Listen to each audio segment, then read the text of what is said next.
पश्चिम बंगाल, जहां की सियासत में आज एक बार फिर से भूचाल खड़ा हो गया है।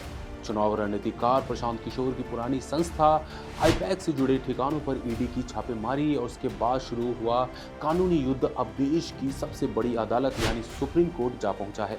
ममता सरकार और केंद्र के बीच की ये तकरार अब एक नए मोड़ पर है। कोलकाता में आज सुबह से ही गहमा गहमी का माहौल छाया हुआ है। प्रवर्तन निदेशालय यानी ईडी की टीम ने करोड़ों रुपए के संदिग्ध लेन देन और चुनावी फंडिंग के आरोपों की जांच के सिलसिले में आईपैक से जुड़े कई ठिकानों पर दस्तक दी थी।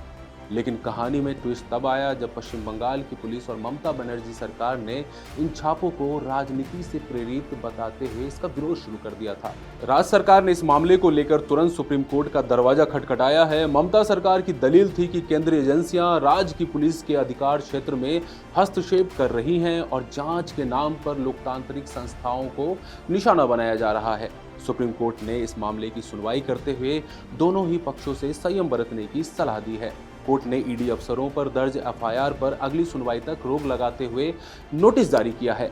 अदालत ने सरकार से 2 हफ्ते में जवाब मांगा है। कहा है कि एजेंसी की जांच में दखल नहीं दिया जा सकता। कोर्ट ने साफ किया है कि जांच एजेंसियों के पास अधिकार हैं, लेकिन प्रक्रिया पारदर्शी होनी चाहिए। मुख्यमंत्री ममता बनर्जी ने ईडी के रेड को केंद्र की तानाशाही करार दिया था।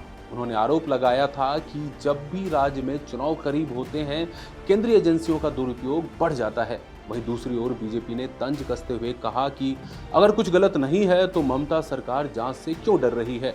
ईडी उन कड़ियों को जोड़ने की कोशिश कर रही है जिनका संबंध राज्य की पिछली चुनावी रैलियों और डिजिटल कैंपेन से हो सकता है।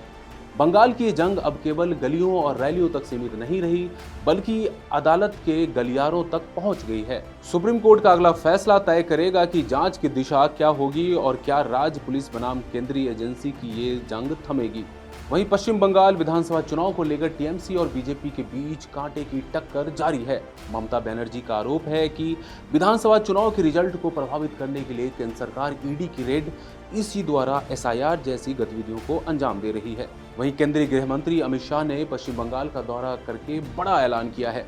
उन्होंने कहा है कि 2026 के विधानसभा चुनाव में भाजपा की 2/3 बहुमत से सरकार बनने वाली है। वहीं जानकारों का कहना है कि राज्य में होने वाले विधानसभा चुनाव तक दोनों ही दलों के बीच रस्साकशी का माहौल बना रहेगा। बाकी ईडी रेड वाले मुद्दे को लेकर एससी की आगामी सुनवाइयों से इसकी नियति तय होगी।